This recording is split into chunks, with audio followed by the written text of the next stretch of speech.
A paz do Senhor, seja bem-vindo a mais uma aula aqui da EBD em Foco. Eu me chamo Herberson e vou ministrar agora a lição número 5, que tem como título Como Ler as Escrituras. Nós estamos estudando a revista CPAD, a revista do primeiro trimestre do ano 2022, falando sobre a supremacia das Escrituras, e agora, na lição número 5, nós vamos falar um pouco sobre interpretação bíblica. A Bíblia é um livro antigo, é um livro escrito numa cultura diferente, numa língua diferente da nossa, um contexto totalmente diferente, e por esse motivo é um livro que precisa ser lido com cuidado. Nós temos que usar algumas técnicas de interpretação para entender corretamente a Bíblia. E por esse motivo, essa lição ela vem aqui nos despertar para que nós possamos aprender um pouco sobre hermenêutica e exegese. Vale ressaltar que a intenção do autor aqui da lição e da CPAD também não é aqui numa lição, em uma lição só, ensinar você a fazer uma exegese,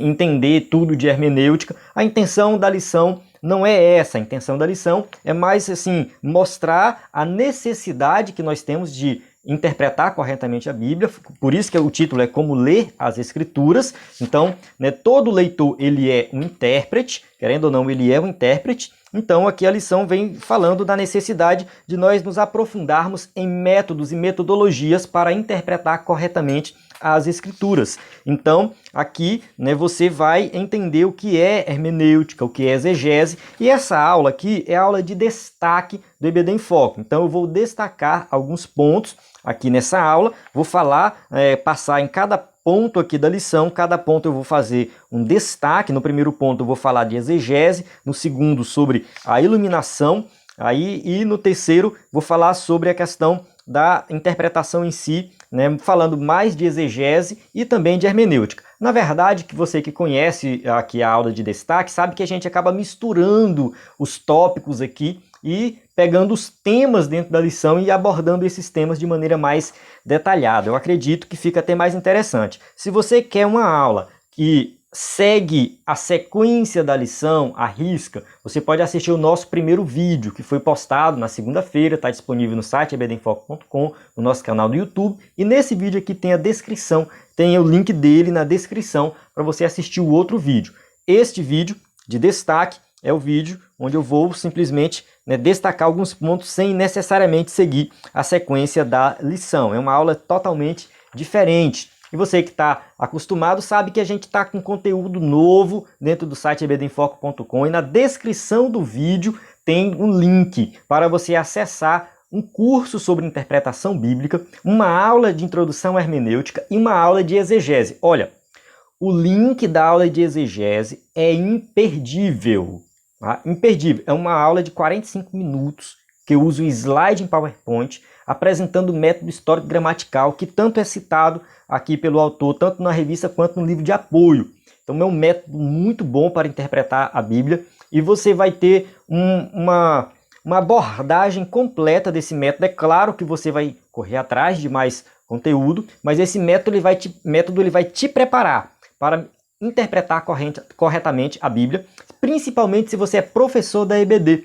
No caso dos 4 Cs da Educação Cristã, que é o nosso curso de capacitação, que também está disponível gratuitamente no site ebdenfoco.com, eu falo do primeiro C, que é conhecimento bíblico, que aí eu falo de hermenêutica, de exegese, falo tudo de interpretação. Aí o segundo C, conhecimento das doutrinas, terceiro C, conhecimento do assunto, e quarto C, conhecimento de didática. Então, dentro do primeiro C, a gente tem essas aulas de hermenêutica e exegese, e você vai assistir clicando no link na descrição do vídeo. Você vai ver que a aula é de excelência, muito boa mesmo para você aprender exegese. Nós temos também o livro Os 4 Cs da Educação Cristã. Você pode adquirir em PDF, esse livro somente em PDF, publicado em PDF. Bem, vamos lá. Vamos entrar aqui dentro do conteúdo da lição. Vale ressaltar que se você estiver assistindo dentro do YouTube, no caso, assistindo no YouTube, você pode curtir o vídeo, compartilhar, você pode se inscrever no canal e deixar o seu comentário também, ajuda bastante o nosso canal a crescer. Bem, vamos lá. Atos 8, 26 a 30. Tem uma passagem muito conhecida do evangelista Filipe, que ele vai pregar ali para uma pessoa muito importante da Etiópia. No caso, esse homem, muito provavelmente Não sei se ele era um judeu prosélito, né, que é aquele judeu convertido, aquele gentio que se converte ao judaísmo, ou se ele era um gentio que simpatizava com o judaísmo. E ele estava em Israel, estava indo embora para a Etiópia, uma região da África. Muito provavelmente esse homem ele era um negro, mas naquela época, né, a cor da pele não tinha importância nenhuma e não existia nenhum tipo de preconceito com relação a isso, né? Vale ressaltar, só uma observação, talvez nada a ver com a lição, mas vale a pena fazer, é que essa questão do preconceito com a cor negra, né, como o preto, como alguns preferem falar, né? No caso as pessoas pretas e pardas, esse preconceito ele é devido à escravidão que aconteceu aqui na América e tal, é mais nesse sentido. Naquela época não existia isso, mas enfim, né, esse homem da África estava lá em Israel. Filipe vai até ele, claro, enviado pelo Espírito Santo, e vai pregar para esse eunuco, tá? No caso, alguém do palácio, alguém muito importante. Ele estava lendo um trecho de Isaías, tá? Então aqui, né, aqui na revista não está o texto completo, mas aqui em Atos dos Apóstolos, no capítulo 8 de Atos, né, ele estava lendo o trecho de Isaías, que é Isaías 53, 7 e 8.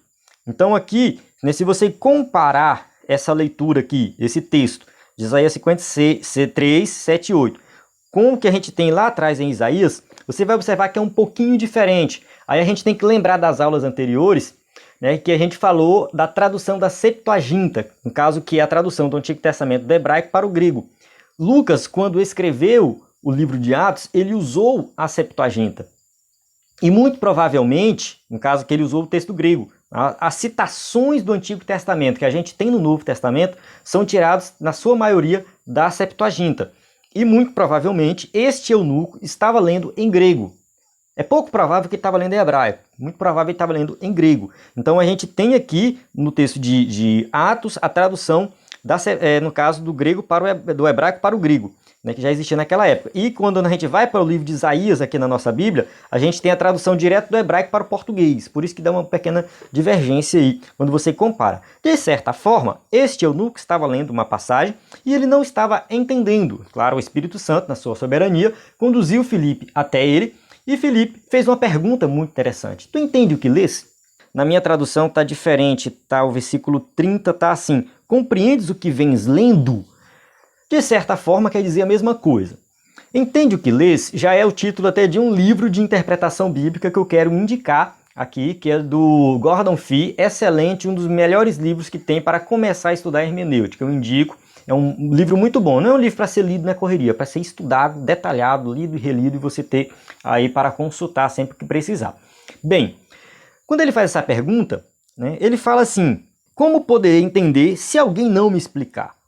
Então ele está se colocando aqui numa posição de alguém que precisa de ajuda para entender corretamente o texto.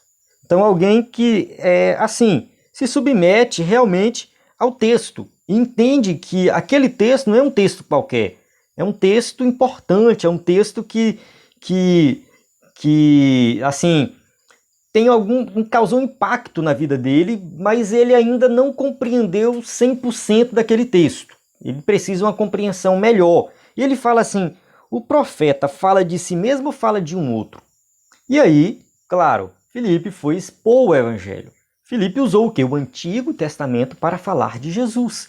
E explicou que ali, aquele texto falava do Messias. E quando você lê Isaías 53, realmente, né, bate cada detalhe com o Messias. Mas precisou o quê? De uma interpretação correta. No caso, uma profecia que aquele eunuco não sabia exatamente o que significava, né, se o profeta estava falando de si, né, se Isaías estava falando de si mesmo ou de alguém, e ele mostra que estava falando de alguém, não é um alguém qualquer, mas é o Messias. Ele se converte, se batiza ali, no caso ele é batizado de imediato, e leva o evangelho para a Etiópia. Então, essa passagem, ela mostra a importância de nós interpretarmos corretamente as Escrituras. E aí entra, no caso, né, a necessidade, né, falar um pouco da necessidade. E no tópico 1 ainda, 1.3, fala assim: a natureza das Escrituras. Que a Bíblia, pela sua própria natureza, ela precisa ser interpretada.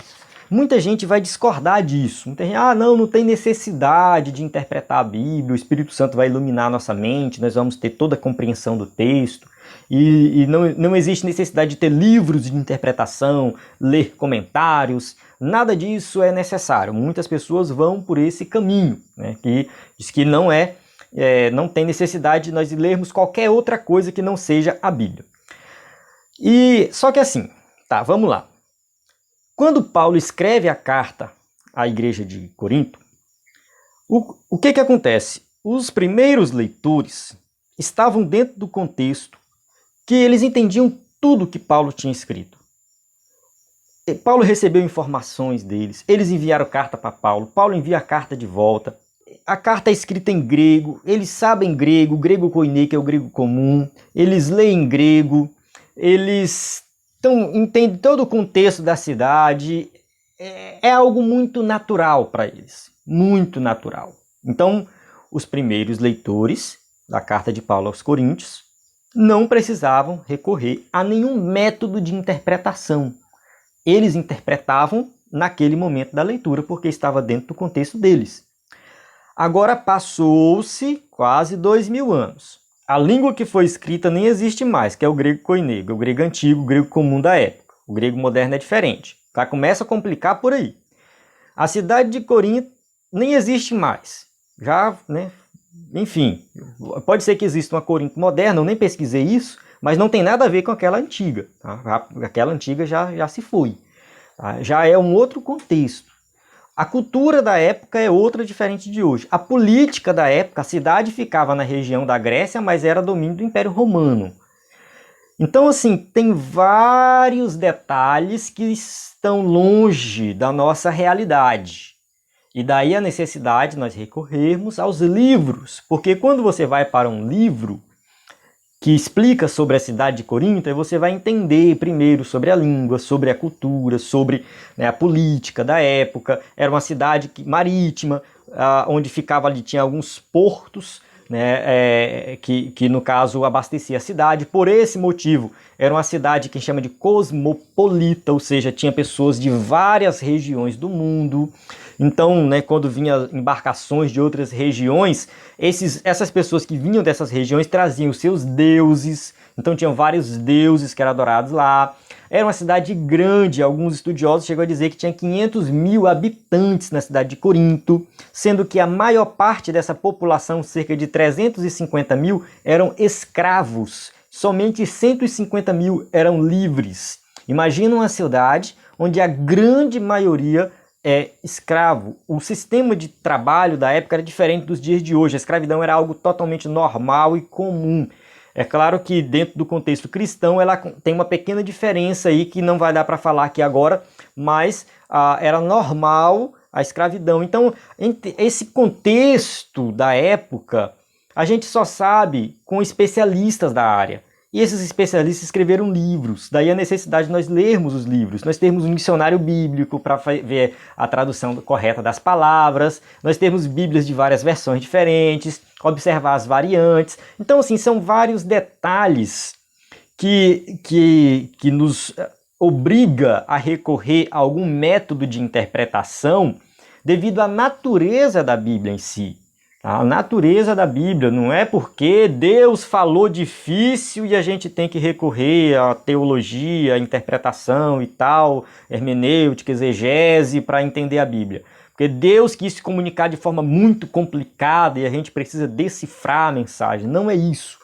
A mensagem bíblica é simples, é direta, é de fácil compreensão, mas algumas passagens, alguns contextos exigem de nós um certo estudo mais profundo para entender o contexto ali correto e fazer a interpretação da Bíblia.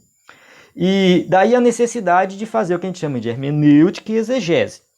Segundo o escritor da revista, na verdade ele coloca isso no livro de apoio, isso é um consenso dos estudiosos, é que a hermenêutica ela vai fornecer princípios de interpretação. Se você comprar um livro de hermenêutica, por exemplo, o livro do Roy Zuck, na Interpretação Bíblica, ou o livro do Walter Kaiser e Moisés Silva, também que é um livro excelente, que fala também de interpretação bíblica, ou o livro do Gordon Fee, que eu citei no começo, citando novamente, Entende o que lês?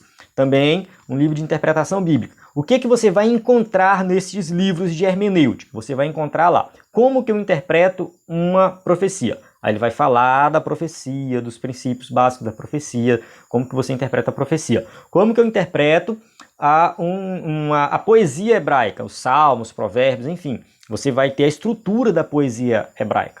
A rima, não existe uma rima como a gente conhece na poesia atual. Eles costumavam rimar ideias. Então, por isso que muitas vezes o versículo, um salmo, ele tem a mesma coisa escrita de duas maneiras diferentes. Que ele quer reforçar aquilo lá com palavras diferentes. Então, enfim, tem características específicas na interpretação de um salmo. Como que interpreta no caso, Apocalipse, uma literatura apocalíptica, como que interpreta os evangelhos, como que interpreta as parábolas, como que interpreta uma narrativa. Então, a gente tem aí vários estilos dentro da Bíblia e cada estilo exige uma maneira diferente de interpretação. Então, você vai encontrar nos livros de hermenêutica dicas de como que você faz a interpretação dessas estruturas literárias, vamos colocar assim. É muito importante você que quer aprender a Bíblia, mais da Bíblia, ter um livro de hermenêutica e estudar hermenêutica. Eu gosto muito desse tema e eu sempre indico. Por isso que no site TBD em Foco tem muito conteúdo. Na descrição do vídeo você vai encontrar o link para as aulas extras, cursos de interpretação, muito conteúdo aí para você aprender mais sobre esse tema. Tá, e a exegese? O que é a exegese? Aqui na lição, no começo, ele explica, né, que exegese é traduzido como guiar para fora. Na verdade, a exegese, segundo o escritor da revista, que ele coloca lá no livro de apoio, né, é a aplicação prática da interpretação. É quando você vai fazer, de fato, a interpretação bíblica. Então, a exegese, ela exige um método, e existem vários métodos. O mais famoso e mais usado é o método histórico-gramatical. Ele leva em consideração o contexto histórico, cultural, religioso e o contexto gramatical, ou seja, as palavras do texto, o contexto literário ali e tudo mais. Então esse método é um método bem completo, bastante usado. Tem o método histórico-crítico, que é um pouco diferente, o pessoal que quer fazer uma análise mais crítica da Bíblia. Tem o método... Tem outro, esqueci o nome agora, mas envolve mais um pouco a parte social e religiosa do texto bíblico. E, enfim, tem vários métodos, tá? Se você pesquisar métodos de interpretação da Bíblia, você vai encontrar um monte por aí. O método histórico-gramatical, ele ficou muito popular na Reforma Protestante.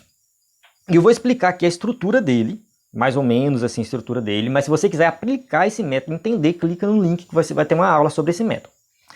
Então, esse método, ele ficou popular na Reforma Protestante. Por que ele não foi o método popular antes da Reforma Protestante? Porque antes da Reforma Protestante, a igreja usava bastante o método alegórico, que ficou popular lá no início da igreja com os pais da igreja. Lá no início da igreja, tinha duas escolas de interpretação. Uma que fazia a interpretação alegórica e outra que fazia a interpretação, né, histórico-gramatical.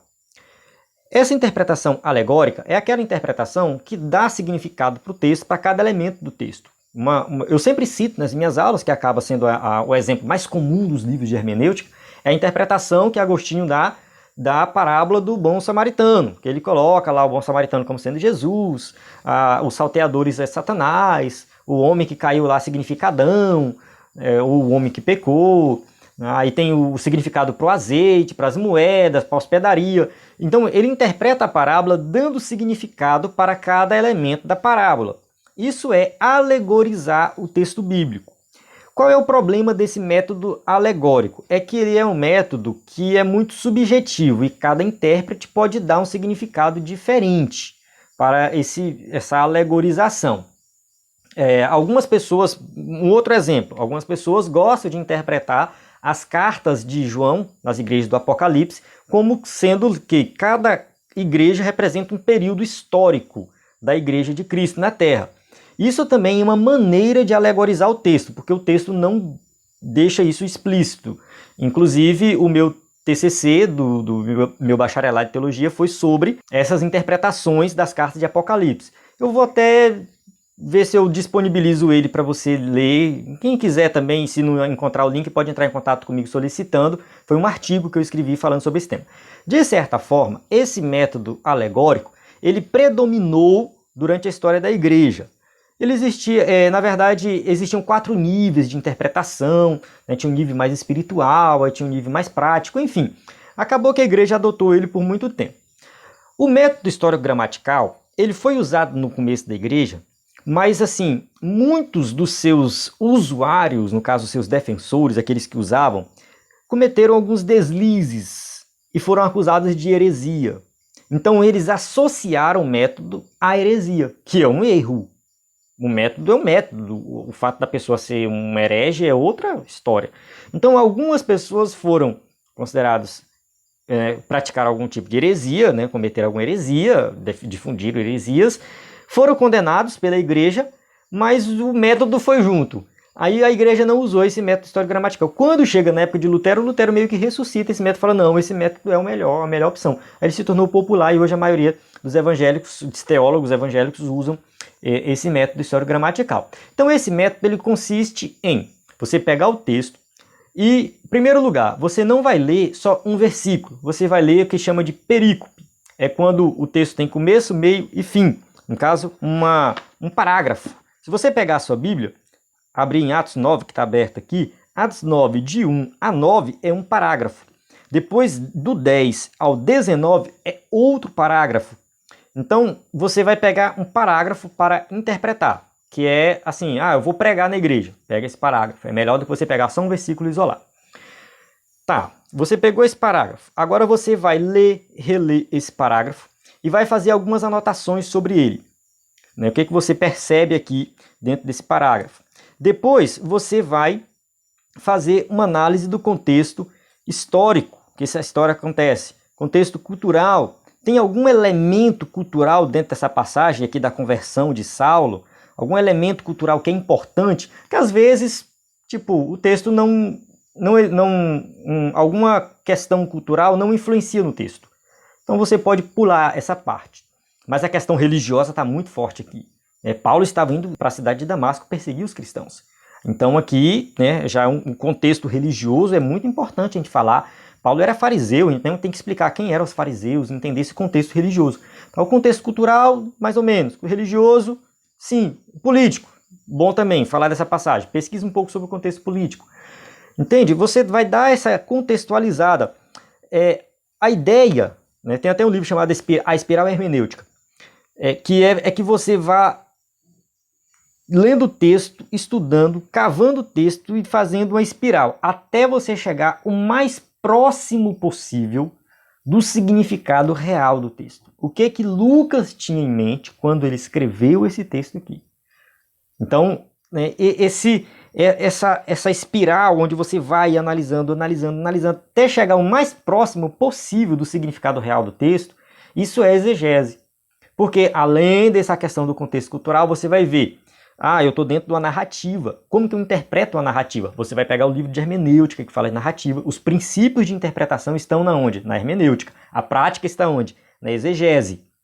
Então você vai aplicar aqueles princípios de interpretação lá da hermenêutica na exegese. Então a exegese é você colocar em prática esses princípios e aplicando o método. E aí você vai interpretar a narrativa, como que eu interpreto a narrativa, tem os diálogos que eu tenho que prestar atenção, quem são os personagens, geralmente tem 3 personagens, aqui a gente vê Paulo, os homens que estavam com ele, o povo que estava com ele, e o próprio Jesus que aparece para ele. Então a gente tem aqui 3 personagens na passagem, às vezes a gente só tem 2 personagens, enfim, você vai olhar o contexto, o que vem antes, a passagem de Filipe, a que a gente leu agora há pouco. O que vem depois? Ananias vai lá com Paulo, Saulo já prega em Damasco, Saulo em Jerusalém. Então você vê o contexto anterior, o contexto posterior. Você vê o livro de Atos como um todo. Qual o propósito do livro de Atos? Isso vai te dar uma luz sobre esta passagem especificamente. Então assim, aplicando esses passos, pegando as palavras difíceis, procurando um dicionário, vendo outras interpretações dessa passagem, consultando, e por último, você consulta comentários bíblicos dessa passagem, compara com a sua interpretação. Então você vai ter um entendimento completo do texto. Então isso é exegese. Então você pode pesquisar no Google exegese da passagem tal. Se você encontrar um conteúdo bom escrito por alguém, você vai ter aí uma explicação completa desse texto. Eu vou até disponibilizar também aqui uma exegese que eu fiz, uma exegese que eu mesmo fiz de alguns textos. Na verdade, de um texto só. Porque assim, a exegese, ela não é algo que você leva para o púlpito. Você não vai levar para o púlpito a tua exegese. Ela vai te ajudar a compreender o texto para que depois você monte o seu sermão, a sua aula. A exegese é isso, ela é um caminho anterior à preparação do sermão em si. Tá? Você tem uma preparação do sermão e essa preparação envolve a exegese, mas você não leva para o púlpito. Tem pregadores que gostam de ficar lá falando grego e hebraico no púlpito, ninguém entende nada. Você vai levar para o púlpito aquilo que o povo compreende. Então, é esse passo que você tem que seguir. Então, a lição, ela vai tem como objetivo, como eu falei no começo, despertar a sua curiosidade para que você possa correr atrás desse conteúdo, para que você possa se preparar. Porque eu quero que você clique no link na descrição do vídeo e acesse esse conteúdo mais completo, os PDFs que eu vou deixar para download, com exemplos de exegese. Eu vou deixar também um exemplo de sermão. Então, ó, aqui está o sermão, aqui está a exegese, é diferente. Você vai ter as aulas aí de interpretação. Então, vai ficar na sua responsabilidade aprender mais sobre interpretação bíblica e exegese. Bem, eu vou falar só interpretação bíblica, que envolve tudo, né? Hermenêutica e exegese. Vamos fazer assim. Qual é a importância disso para a minha classe da IBD? Você pode estar se perguntando. Porque assim, eu tenho que levar para a minha classe um conteúdo prático. Você pode, ao estudar o tema como um todo, você pode escolher um aspecto da exegese, um exemplo de exegese, e apresentar na sua aula. Pegar um texto que foi de algum teólogo importante, alguém.